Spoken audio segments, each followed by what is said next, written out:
merujuk pada perjuangan yang dipimpin oleh Suprijadi, seorang pahlawan yang menggerakkan Laskar Peta melawan pendudukan Jepang pada tanggal 14 Februari tahun 1945. Peristiwa heroik ini adalah salah satu pemberontakan pertama yang menginspirasi perjuangan kemerdekaan di berbagai daerah di Indonesia. Kota Koi, pesona keindahan alam dan budidaya ikan koi. Blitar bukan hanya tentang sejarah, tetapi juga tentang keindahan alam dan keunikan budaya. Kota ini dikenal sebagai kota koi karena memiliki iklim dan lingkungan yang ideal untuk budidaya ikan koi, yang populer di Jepang sebagai simbol keberuntungan.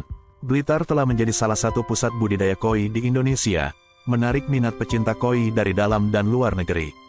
Ikan koi Blitar terkenal akan kualitas dan keindahannya, sehingga kota ini sering mengadakan kontes dan festival koi yang menjadi daya tarik wisata tersendiri. Selamat pagi, kita ada di Blitar, siap-siap menuju ke stage berikutnya adalah di Banyuwangi. Itu finish point kita. Habis sarapan, terus teman-teman semua siap berangkat. Kita berempat, ada Om Adi, ada Brut, Freddy, ada Ketum, Ijong di belakang. Semoga semua aman-aman ya, nggak ada kendala. Karena hari ini tuh kira-kira stage-nya sekitar 7-8 jam. Semoga aman semua. Bismillah. Ada patungnya Bung Karno tuh, di pertigaan. Pagi-pagi kita start, nggak terlalu siang. Kita berangkat termasuk grup yang agak terakhir tuh. Bagian teman-teman sudah berangkat duluan. Gua termasuk beberapa yang satu sebelum terakhir, nah mungkin dua sebelum terakhir. Jadi yang lain sudah berangkat di depan. Gua termasuk agak terlambat berangkatnya. Start dari sana, Jawa Timur section selatan ini memang jalannya cukup berliku tuh.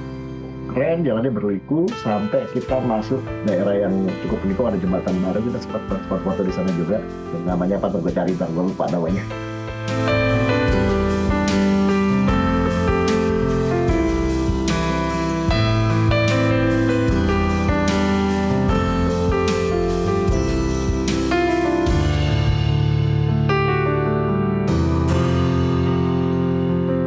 Jalannya liku-liku, kita mesti hati-hati juga.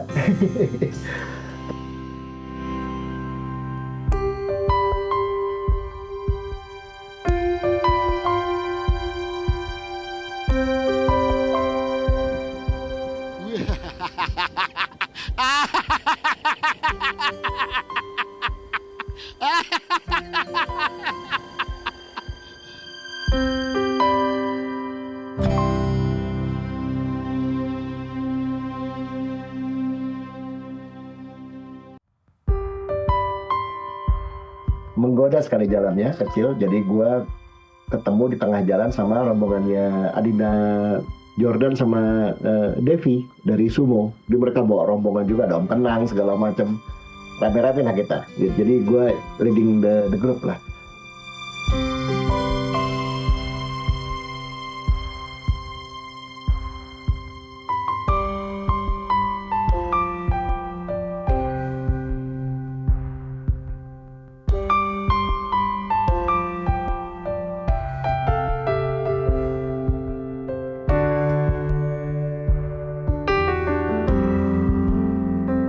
Dari sana mulus, tapi subsection lagi dikerok, jadi lo mesti hati-hati tuh.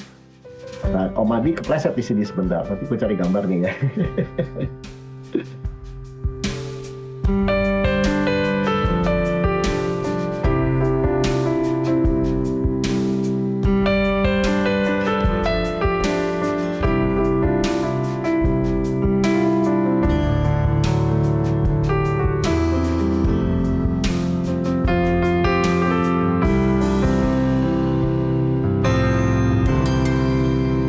Lesson of the day.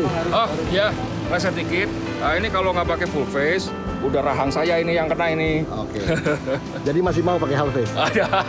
Gitu guys, jadi itu gunanya full face. Jadi kalau memang dagu kalian lebih keras dari aspal, silahkan pakai. Kalau enggak, jangan coba-coba. Kalau enggak nyonyor guys. Ya, Toto, saya dari Mr. Pemalang. Oke. Kita sampai di Geletak Perak. Oke. Ini khasnya apa nih Om?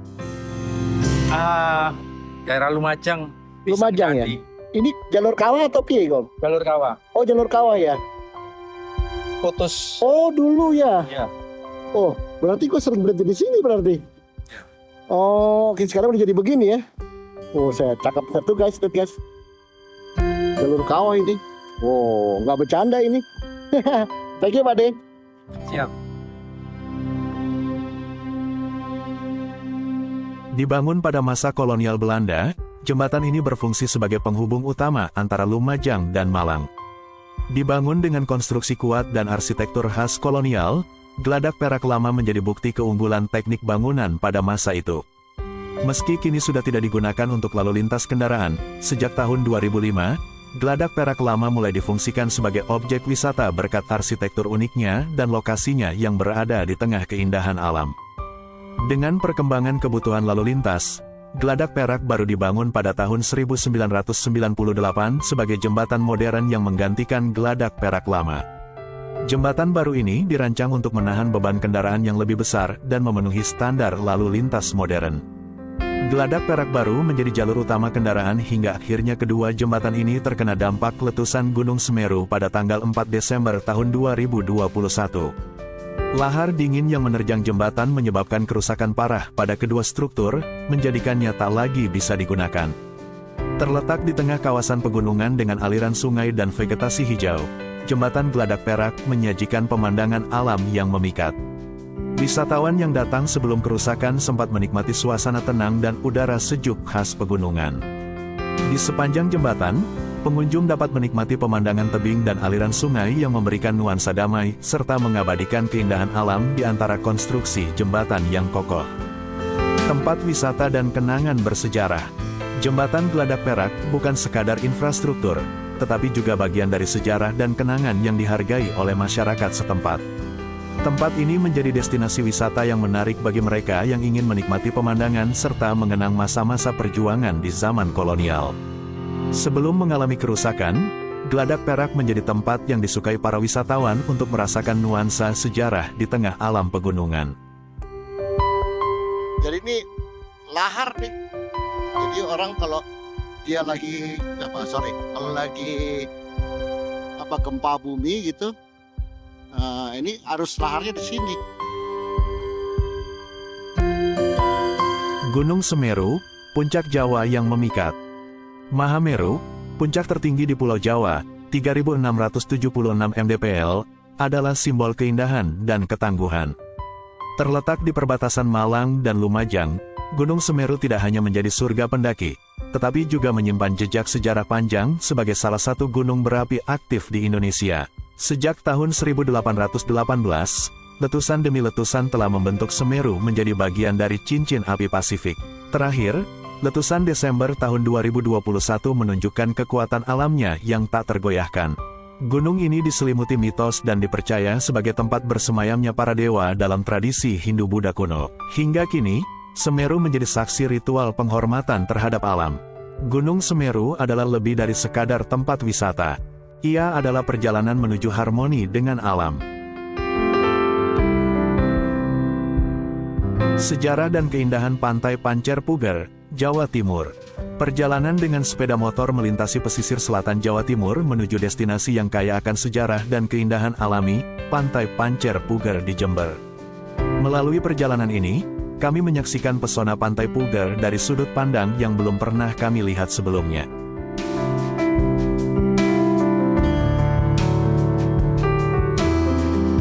Waduh, cakep laut bro. Oh ini dia nih dampit yang lama kali. Oh iya.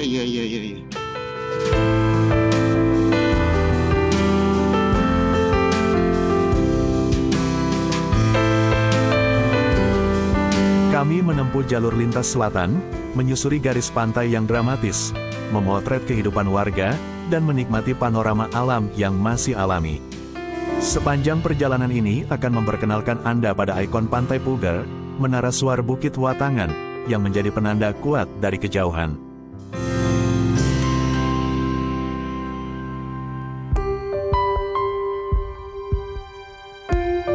Ada mercusuar, gede banget aja.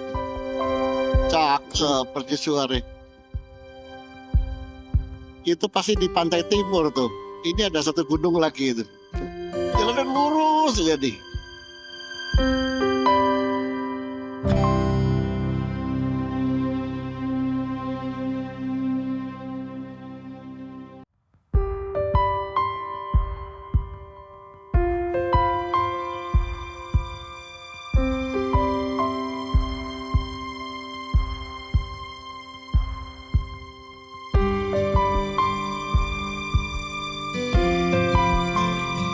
Di sini, pertemuan antara sejarah dan modernitas menjadi nyata.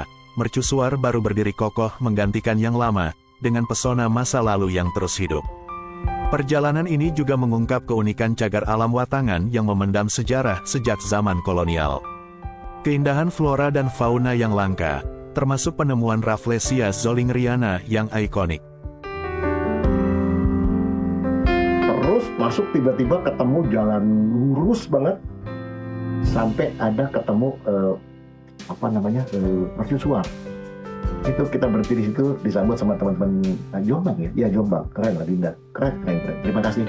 Kita dikasih jajanan-jajanan gitu sambil kita stop makan siang di situ. Ya lumayan lah kita makan siang walaupun tidak terlalu mewah tapi buat kita cukup lah.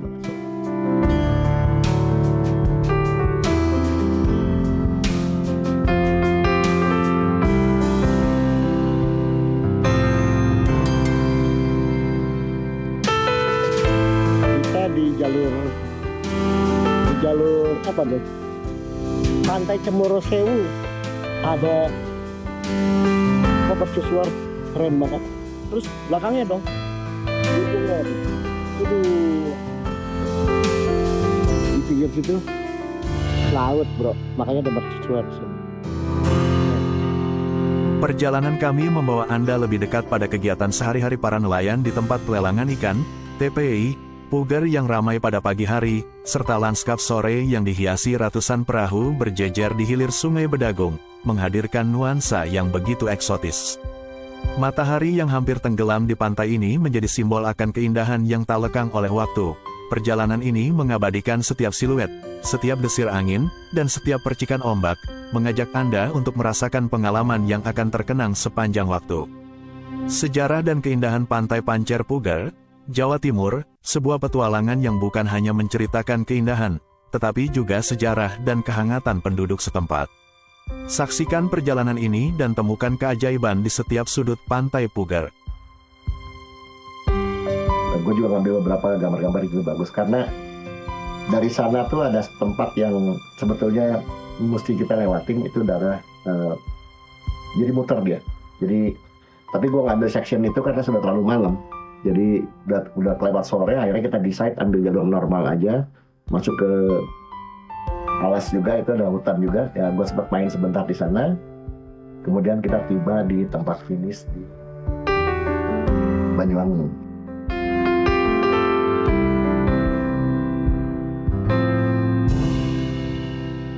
Keindahan Gunung Gumitir, Jawa Timur.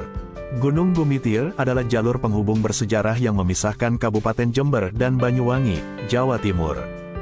Terletak di antara Kecamatan Silo dan Kecamatan Kalibaru, Gunung Gumitir bukan hanya memiliki peran penting sebagai akses transportasi terpendek di antara dua kabupaten, tetapi juga menyimpan kisah panjang mulai dari era kolonial hingga masa kini. Etimologi dan legenda nama, Gumitir, berasal dari sejenis tanaman berbunga kuning, Tagetes erecta, yang sering digunakan dalam ritual tradisional di Bali dan dipercaya sebagai bunga keramat dalam budaya Jawa kuno. Nama ini juga dikaitkan dengan legenda Damar Wulan, pahlawan Jawa yang dikisahkan pernah bertemu layang Gumitir di gunung ini. Peninggalan sejarah kolonial sejak masa penjajahan Belanda, wilayah Gunung Gumitir sudah menjadi perhatian penting dengan dibangunnya jalur kereta api pada 1902. Lalu, pada 1934, perkebunan kopi dan pabrik pengolahan kopi di Gunung Gumitir diresmikan, menjadikan kawasan ini sebagai pusat produksi kopi yang dikelola oleh PT PN 12 hingga sekarang. Selain itu, peninggalan Jepang berupa gua pengintai juga masih berdiri di sana sebagai saksi sejarah. Keindahan dan tantangan jalan raya jalur Gunung Gumitir dikenal berkelok-kelok di tepian gunung, dan puncaknya dinamai Watu Gudang, karena terdapat batu besar yang harus dipapras untuk membentuk jalan. Meskipun indah, jalur ini penuh tikungan tajam dan rawan longsor, terutama saat musim hujan. Wisatawan dan pengendara dapat menyaksikan pemandangan hutan lebat dan perkebunan kopi di sepanjang perjalanan, menjadikan jalur ini bukan hanya sebagai akses, tetapi juga pengalaman wisata alam yang menantang. Warisan budaya lokal sepanjang jalan, biasanya tampak penduduk setempat yang membantu mengarahkan kendaraan di tikungan berbahaya, disebut awe-awe, karena melambai untuk memberi tanda pada pengemudi. Tradisi ini telah menjadi budaya lokal dan cerminan semangat gotong royong warga setempat. Gunung Gumitir bukan hanya perbukitan hijau yang membentang, tetapi juga saksi bisu dari perjalanan sejarah dan dinamika kehidupan masyarakat Jawa Timur.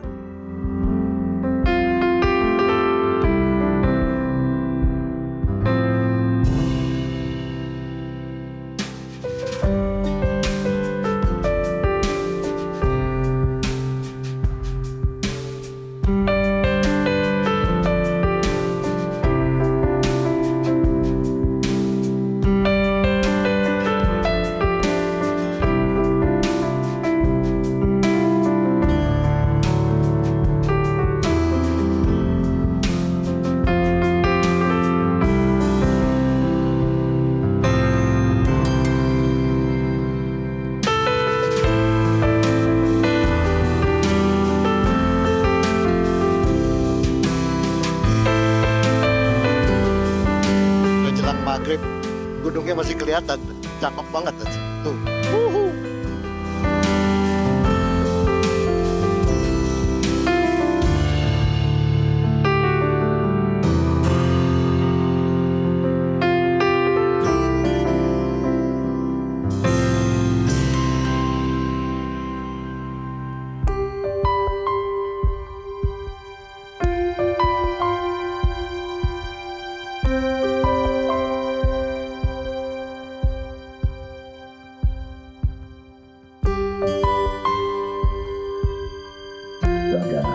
Late ya, agak malam kita tiba di sana. Alhamdulillah semua aman semua. Terus di sana kita disiapin seperti biasa, kalau kita tour guide tuh pasti kita kumpul, kemudian kita bikin panggung kecil-kecilan sambil bercengkrama lah, cerita soal perjalanan ini. Ini jadi menarik buat gue adalah karena kita jalannya grup. Kalau jalan sendiri mungkin nggak terlalu rasa gitu ya. Tapi kalau karena grup itu jadi auranya tuh jadi aura besar sekali gitu ya. Terima kasih teman-teman yang sudah ikut di acara ini. Buat presiden, buat timnya, Korpen dan kawan-kawan. Keren jalannya. Terus sekaligus kita merayakan ulang tahun teman-teman di Laros. Laros ini adalah afiliator kita juga, member kita juga yang di daerah Banyuwangi. Jadi kita sekalian merayakan itu. Selamat guys, thank you sudah mengkondisikan kita. Terus dari sana kita sarapan pagi, terus kemudian dari sana kita beban. Pagi ini berbahagia banget, kita bisa kumpul sama all President's Men. Jadi kebetulan ada 4 presiden hadir, sayang Om Dar tidak bisa hadir. Jadi dia nih. Oke guys, Ibu Jaya. Gas terus guys. Ya, nama saya Ludi, truknya dari Purworejo, Berirama Lekoner, Jawa Tengah. Imo Regional, Jateng dan ini. Ya. Season ke-5. Wow. 5 aja. Di Pulau Jawa ini ya, kita dari Bapak Banten menuju ke Banyuwangi. Rate-nya jujur juga 60% saya sebenarnya belum pernah. Apalagi jalur lintas selatan yang jalurnya keren. Kemudian yang dari kalah-kalahnya dari Lebak ke Pelabuhan Ratu. Oke. Juga terbaik, keren sekali itu lingkungannya. Jadi yang saya pikir tadinya di jalur Jawa ini tunggapnya agak membosankan, tapi ternyata tidak. Justru penuh tantangan di situ. Halo, saya Andi Dewa dari Jakarta Maxoners, Presiden IMO ketiga di masa periode 2019-2021. Ya tadi karena di Pulau Jawa mungkin separuh dari itinerary tunggap ini udah pernah dilewatin. Cuman bedanya di sini karena kita satu Indonesia yang ngumpul. Ya, jadi ada rasa yang berbeda lah dibanding kita jalan sendiri atau cuma berdua, bertiga gitu. Rame-rame bisa kumpul di titik tertentu, bikin video yang bagus, itu loh, mantap sekali. Dan yang paling mengesankan dari Turgap kali ini ada satu event di Pangandaran, kita meresmikan Tugu Imo. Nah, itu sejarah buat kita. Karena ini Tugu Imo ini sudah dicanangkan mungkin 6 tahun ya. Buat Tugu ini akhirnya di kepemimpinan Ludi bisa terlaksana. Gue Idoy dari Demos, Depok Maxoners, Presiden IMO kedua periode 2017-2019, IMO Regional Batavia. Sebenarnya kenapa gue gabung di Wonosari? Karena keterbatasan waktu ya. Waktu nggak bisa ini karena ada agenda kantor yang tidak bisa ditinggalkan. Akhirnya gue harus start dari Wonosari dengan Nyonya dan. Oh, ini couples nih ya? Couples. Oke. Couples. Memang benar apa yang disampaikan Om Ludi, Om Andi Dewa, bahwa mungkin perkiraan awal rute di Jawa itu membosankan gitu ya. Karena kita udah main sering lah. Mungkin hampir 50% lah, kalau saya ambil 50% belum pernah lewat yang jalur Wonosari ke sini. Tapi kalau yang untuk di etapa 1 sampai ke 2 ya, sampai Pangandaran itu udah beberapa kali. Nah emang luar biasa, jalur di Turgap kali ini juga enak. Semua dapat, laut dapat juga, gunung juga dapat, cornering dapat, mau top speed juga dapat, ada semua. Dan pastinya juga kita berharap event 2 tahunan ini mungkin karena seiring dengan jalannya waktu bisa dijadikan agenda setahun sekali juga bisa mungkin ya. Nanti kita bicarakan lah ya. Om Budi sebagai presiden dengan kabinetnya untuk mengagendakan kegiatan ini yang sangat-sangat euforianya itu luar biasa. Iya. Yang namanya klub motor ya touring. Iya. Tiduran di rumah. Mengenai safety gear ya, mungkin juga karena di Jawa ya, teman-teman agak sedikit mengabaikan itu. Dia pikir karena dekat dengan rumah, dekat dengan kawasannya, jadi agak menyepelekan. Mudah-mudahan kedepannya tidak lagi terjadi seperti itu. Nah mungkin di Turgap kali ini saya lihat banyak banget motor yang trouble. Oke. Ya, mungkin Persiapannya. persiapan di awal kita paling nggak bawa spare part yang pasti risiko gitu ya, gampang rusak, gampang apa, itu mestinya dipersiapkan dari awal. Terus juga kalau kesiapan mental sih kayaknya semua udah ada ya, dan kita tripnya juga nggak ada yang terlalu panjang, paling panjang 360 kilo ya. 380 kilo kemarin. Sebenarnya trip Turgap kali ini juga agak sesuai prediksi saya, Om Adi. Banyak peserta yang sebelumnya belum pernah ikut Turgap. Oke. Ya, jadi ini juga sebenarnya saya bilang sedikit penyalakannya tidak. Nah, jadi untuk pembelajaran. Kan mereka belum ada pengalaman untuk itu ya, untuk Turgap Pro sebelumnya harus begini. Nah, ini mungkin pengalaman mereka pertama, dan mudah-mudahan untuk Turgap selanjutnya bisa lebih Jadi pelajaran. Ya. Itu catatan Om Adi benar, well prepare lah. Segala sesuatunya terkait dengan kondisi fisik, dengan kondisi kendaraan dan sebagainya. Manajemen detail-detailnya harus dipertahankan ya. Informasi-informasi yang harus disampaikan kepada peserta gitu, detail-detailnya memang harus lengkap, karena kayak dulu setiap Turgap di hari kita reading tidak boleh share apapun kecuali informasi tentang reading gitu. Jadi informasi itu tidak ketimpa-timpa. Betul. Jadi malam hari setelah di hotel barulah share foto-foto dan sebagainya. Ini itu penting sih, karena ada yang celaka, ada informasi, jadi nggak tahu kalau ketimpa-timpa. Itu aja. Mungkin khusus untuk Jawa ini ya, masalah regrouping. Karena banyak sekali miss ini, kita regrouping di satu titik, tapi karena begitu banyaknya jalur Alternatif ya. belok sedikit, itu mapnya sudah mengarahkan ke tempat yang berbeda gitu. Jadi mungkin bisa dibuat seperti rally gitu ya, ada pos-pos yang mereka harus lewati gitu, jadi supaya terkontrol. Coba kalau jam 1 subuh siapa yang menungguin? Nah itu dia, susahnya itu. Ya, banyak banget spot-spot foto menarik, orang pasti tertarik untuk berhenti dulu foto-foto, jadi nggak pernah ada yang tepat waktu. Catatannya so good lah ya, ada kekurangan pasti ada. Itu yang harus kita perbaiki ke depannya di Turgap 6 selanjutnya. Cuma yang jadi pertanyaan, Turgap 6 selanjutnya di mana, ya itu yang kita belum tahu. Cari tempatnya. Sumatera sudah, NTB sudah, Sulawesi sudah, Kalimantan sudah, Jawa sudah, masa Maluku sama Papua. Banyak Jadi itu penting semua untuk menyatukan semua member IMO, kita berikan yang terbaik dari pengurus. Nah, di section ini sebetulnya sedih ya. Jadi berangkat bersama-sama, kita motoran bareng-bareng selama 5 hari, tiba-tiba kita mesti pisah. Ini memang yang nggak suka adalah pisah ini.